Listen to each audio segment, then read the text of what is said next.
One, two, three. Open your heart. Assalamualaikum warahmatullahi wabarakatuh. Hai, pemirsa Rumah Cantik Putri. Welcome back to my channel in Rumah Cantik Putri. Ini wawancara aku yang pertama. Wawancara ya, cerita tentang apa sih Rumah Cantik Putri. Rumah Cantik Putri itu kita itu memelihara hati supaya tetap membuat badan kita sehat. Karena hati itu terbentuk. Nah, kita cerita dulu nih ya. Asal mula janin terbentuk. Allah sudah menjelaskan bahwa manusia itu terbuat dari tanah liat yang hitam legam, dibentuk menjadi segumpal daging yang berwarna merah yang kelam. Ternyata setelah para peneliti setelah udah ada USG itu kan kita bisa melihat ya bagaimana terbentuknya janin di dalam tubuh kita sebagai wanita, di dalam rahim. Jadi dari awal sperma itu lari masuk ke dalam indung telur, lalu dia bisa masuk ke dalam jadi nggak hanya satu sperma yang masuk dalam indung telur untuk membentuk dia menjadi sel. Itu banyak sperma, dan itu yang tercepat. Yang lambat itu akan dibunuh oleh darah putih di dalam tubuh wanita. Karena kalau lambat itu berarti dibilang itu makhluk asing yang ya tidak baik untuk tubuh kita. Oke. Lalu sel-sel dari pembentukan dari sperma itu, dia membuahi indung telur kita, itu makin lama makin terbentuk dan akan menjadi yang kecil sebesar kacang hijau, biji kacang hijau. Itu yang terbentuk adalah gumpalan darah, gumpalan yang makin lama makin membesar dan terbentuk. Yang paling pertama itu jantung kita. Dan setelah jantung itu dia memisah, tapi masih ada terhubungnya. Itu yang dibentuk otak kita. Jadi jantung dan otak kita itu terhubung dari masa janin. Dan sampai terbentuk terus membentuk tubuh manusia. Dan jantung kita tetap terhubung dengan otak kita. Jadi otak kita itu ada jalur terhubung langsung ke jantung kita.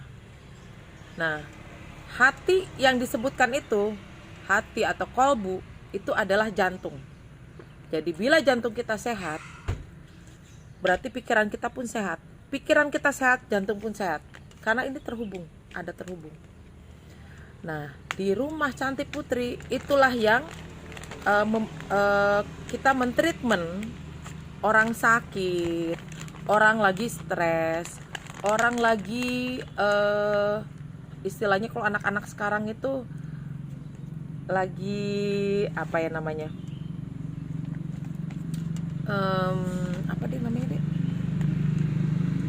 galau, orang lagi galau, itu karena pikirannya dia tidak terang atau tidak ada motivasi ke depan. Maka di Rumah Cantik Putri, semua yang datang untuk treatment, mau sesakit apapun, kalau misalnya dia mau membuka hati dan pikirannya untuk move on, bagaimana caranya kita kasih tahu triknya, bagaimana untuk merawat pikiran kita, bagaimana merawat hati kita, yaitu jantung kita, supaya tetap sehat. Kenapa sih aku membuka Rumah Cantik Putri? Karena Putri itu merasakan yang namanya dulu tidak percaya diri. Padahal bentuk aku tuh dari dulu udah begini ya, muka bulat, rambut keribo, terus bentuk badan itu kayak drum, istilahnya drum ya, yang lurus gitu kan, pantat besar. Aku menyadari bahwa itu adalah ciri khas yang Allah berikan itu untuk kelebihan kita. Setelah ada temen yang nyapa, itu sudah lulus SMA. Tapi masa-masa aku tidak percaya diri itu ya kelas mentok-mentoknya di kelas 1 SMP. Jadi pada waktu itu udah lulus SMA, baru aku tahu bahwa itu ada kelebihan aku. Jadi ada yang nyapa temen SMA, hai Putri gitu kan. Terus aku langsung lihat gini, aku hafal muka kamu tapi aku nggak hafal nama kamu. Dia langsung ketawa, ya iya dong katanya gitu ya. Kok iya? Aku bilang gitu, aku kan gak terkenal. Terus dia bilang gini, Put, tahu nggak, muka kamu yang bulat, rambut kamu yang keribo, bentuk tubuh kamu dan suara kamu, ini suara aku dari kecil udah gede kayak gini, itu adalah kelebihan kamu dan ciri khasnya kamu. Itulah kelebihan yang Allah berikan. Oh, ternyata seperti itu. Jadi yang selama ini dari kecil itu di rumah itu selalu bilang ndut gitu kan. Terus si muka bulan purnama ya kan, si rambut keribo yang selalu aku tutupi, selalu diikat rambut, selalu muka itu diciut-ciutkan gitu, dibikin gitu ya. Dan ternyata ciri khas itu yang Allah berikan untuk kita, itu adalah kelebihannya kita. Berarti dulu aku tidak percaya diri. Orang menghina-hina kita tuh karena apa? Diri kita sendiri yang tidak percaya pada diri kita sendiri. Padahal kalau kita yakin Allah berikan muka bulat itu ternyata supaya orang hafal sama kita. Hei muka bulat, muka bulan purnama. Orang tidak akan tahu kita lagi sengsara, kita lagi sedih, kita lagi nggak senang, karena muka kita bikin bersinar kayak bulan purnama, indah, cerah gitu kan. Dan rambut keriting, ternyata aku baru tahu kalau di luar negeri orang yang rambut keriting itu justru malah indah kelihatannya. Penyanyi itu sengaja dikeritingin. Loh, kenapa aku harus malah tidak mensyukuri itu? Ternyata dia rambut keriting itu emang harus dirawat. Pertama harus ada di krimbat atau di hair spa. Terus habis mandi itu harus pakai conditioner, harus pakai vitamin untuk supaya tetap lembab. Jadi kalau misalnya kita rawat, rambut keriting tuh malah jadi indah, nggak kelihatan tipis, ngembang, jadi kelihatan lebih kitanya lebih shiny, lebih terang, lebih cerah, dan cocok untuk muka yang bulat gitu. Dan aku tidak menyadari dari dulu kulit aku ternyata enak dilihat loh. Terus hidung aku itu mancung loh, bibir aku penuh begini, ternyata orang sengaja ditato supaya bibirnya penuh. Terus alis mata aku tuh tipis, ternyata orang malah sengaja dicukur supaya gampang dibentuk. Mata aku bulat sesuai dengan muka bulatku. Telinga aku jeding nih sebenarnya ya, telinga aku jeding, ternyata cocok untuk rambut aku. Jadi kalau kita udah pelajari, rasa syukur kita akhirnya kita terpancarkan oleh kita. Dan badan aku itu kan lurus ya, badan aku tuh nih lurus, tidak berbentuk. Ternyata kalau sikap kita percaya diri, itu malah jadi seksi. Dan kalau sudah punya anak, sudah punya suami, berarti kan keseksian kita berikan pada suami kita, bukan untuk orang lain lagi gitu kan. Nah, dan aku mau sharing pada teman-teman aku yang tidak percaya diri, yang tidak tahu kelebihannya mereka. Aku belajar dari diri aku sendiri. Jadi pada saat kita tidak percaya pada diri kita sendiri, orang pun akan membuli kita, akan mencerca kita, membuat kita makin down. Dan akhirnya apa yang kita bisa, apa kemampuan kita itu tidak maksimal. Padahal kita punya kemampuan, banyak kemampuan bisa kita gali yang sudah Allah berikan, yang sudah jadi gini, setiap manusia itu sudah ada 4 kecerdasan yang akan dibagi dari yang diturunkan dari orang tua kita. Yaitu yang pertama, kecerdasan visual. Yang kedua, kecerdasan audio. Yang ketiga, kecerdasan kinestetik. Yang keempat itu apalagi kecerdasan visual? 3. Linguistik. 4 linguistik. Jadi visual itu kita sudah diberikan sama Allah, apa yang kita lihat itu kita sudah mengerti, otomatis otak mengerti. Misalnya orang yang cerdas dalam visual itu kalau melihat tanaman, dia tahu tanaman itu warna hijau, bentuknya seperti ini, setiap daun itu beda-beda, setiap pohon itu beda-beda. Atau lihat orang, mimik orang itu kita tahu dia lagi marah, dia lagi kesal, dia lagi sedih, kita tahu. Dan itu aku kecerdasan visual. Tapi juga dibawa dari diturunkan lagi, nggak hanya visual aja, ada kecerdasan keduanya. Bisa juga bisa audio itu dia dengan mendengarkan dia mengerti apa sih yang diomongin, itu dia ngerti. Dia banyak bertanya. Kalau orang melihat, orang yang visual, kecerdasan visual, dia tidak banyak bertanya, tapi dia dengan melihat apa yang orang lain lakukan, dia tahu, udah mengerti. Kalau orang audio, dia pasti banyak bertanya, karena dia harus mencari tahu lewat bicaranya orang lain, suaranya orang lain. Ketiga, kinestetik. Kinestetik itu rata-rata kalau dari kecil itu kelihatannya aktif, karena dia harus menyentuh barang apa yang dia pengen tahu. Kebanyakan itu orang bilang itu anak itu aktif, padahal tidak. Itu emang kelebihannya dia, untuk mencari tahu itu harus disentuh. Keempat, linguistik. Linguistik berarti dia apa tuh dia pintar, dia dalam bicara. Bahasa dia pandai. Dari kecil dia udah bisa bicara dengan banyak kosakata. Itu orang yang udah linguistik. Jadi kalau saya itu kelebihannya visual kinestetik. Jadi emang dilihat, saya udah melihat, udah ngerti, tapi kadang-kadang harus disentuh. Kalau orang yang punya kemampuan kinestetik pasti senang menyentuh, mengenal orang itu pasti pengennya disentuh.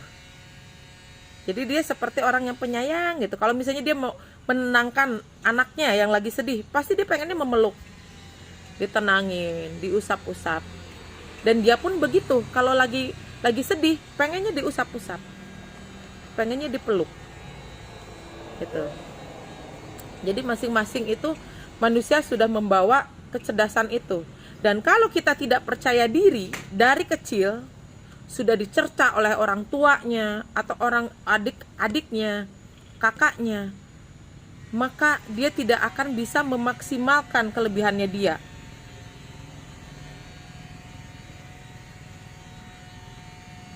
Dan itu yang akan aku bagi kepada teman-teman semua.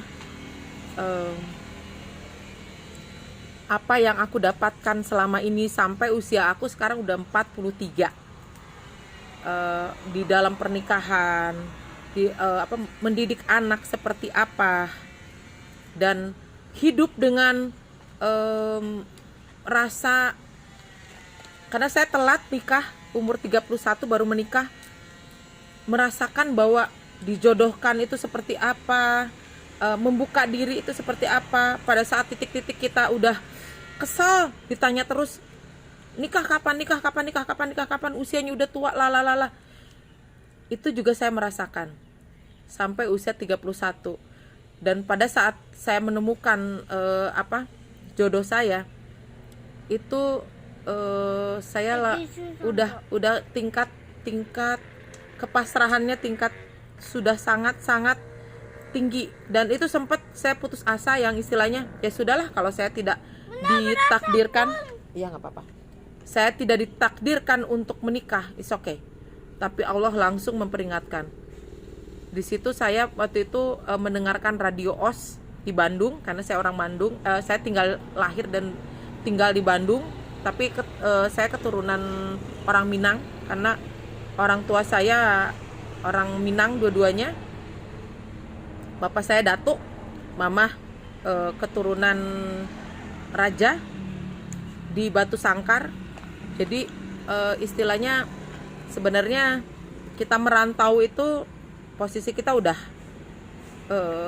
nggak usah dibilang apa ya, kita nggak mau kelihatan tapi pasti tetap kelihatan. Karena kalau datuk di Minang itu adalah kepala suku dan turunan raja, berarti otomatis udah terang duluan gitu kan. Dan kedua, saya emang dari kecil emang udah kelihatan beda, karena anak-anak yang lain itu suaranya cempreng, hai alalala gitu. Kalau nyanyi kan bintang kecil di langit yang biru, pasti gitu ya. Kalau aku enggak, dari kecil udah suaranya besar, bintang kecil di langit yang biru.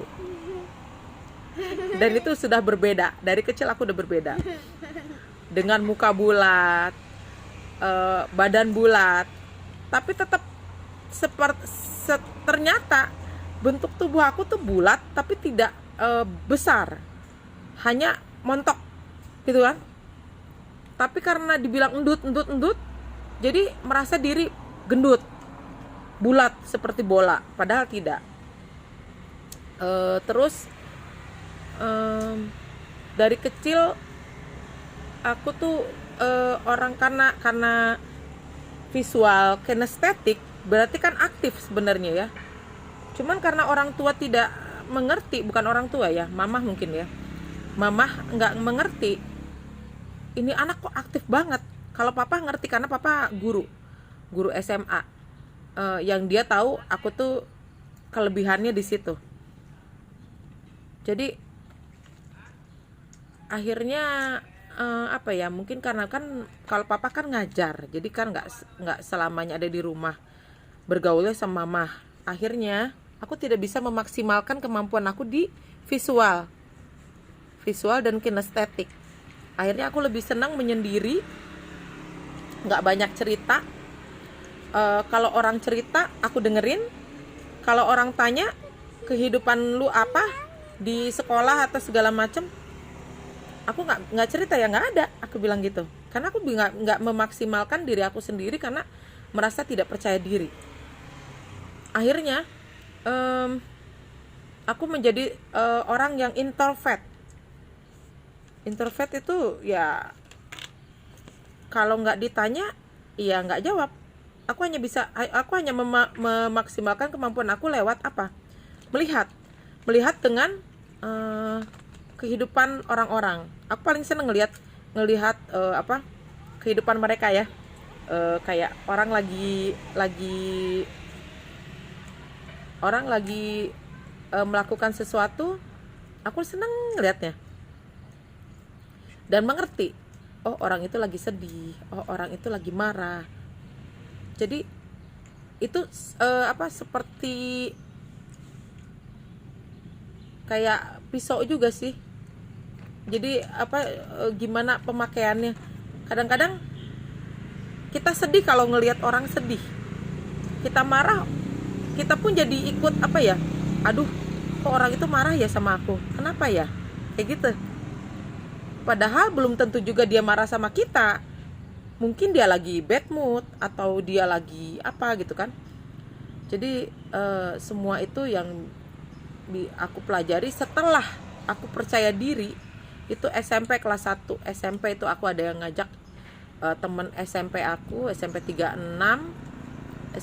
SMP negeri 36 di Bandung. Itu namanya Tri Wahyuni. Sampai sekarang aku gak pernah ketemu lagi. Hanya saat itu aja dia membawa aku kemana-mana karena dia udah percaya diri. Dia itu atlet judo. Jadi betapa tomboynya itu kan, atlet judo. Rambutnya juga keriting tapi dia buka aja begitu saja. Dia santai aja, gak pernah ikat.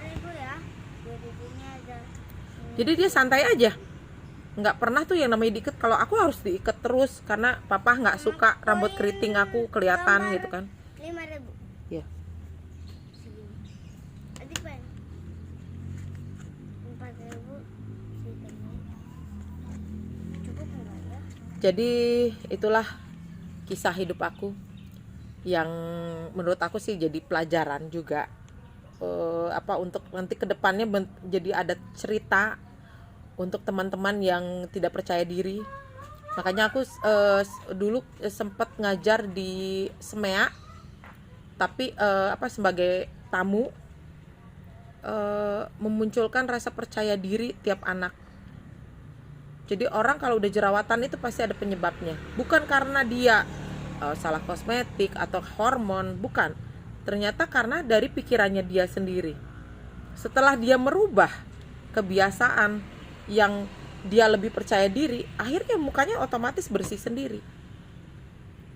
Dan itu pun tidak semua orang mau mendengarkan, mau mengikuti, dan saya juga tidak akan memaksa karena pemahaman orang beda-beda. Ada yang mau, ada yang enggak. Itu tergantung pada diri mereka sendiri. Dan sekian, segitu saja dari saya, Putri Dewi. Nama saya sebenarnya panjang, Putri Sri Komala Dewi, tapi saya sering panggil Putri Dewi karena yang biasa dipakai di sekolah dulu namanya Putri, di rumah itu sama lingkungan rumah itu namanya panggilannya Dewi. Oke. Close your mind, think positively always, supaya your heart always healthy. Jantungmu, hatimu, kolbumu selalu sehat. Jagalah hati, jangan kau kotori. Jagalah hati, cahaya ilahi. Wassalamualaikum warahmatullahi wabarakatuh. Close your mind, think positively.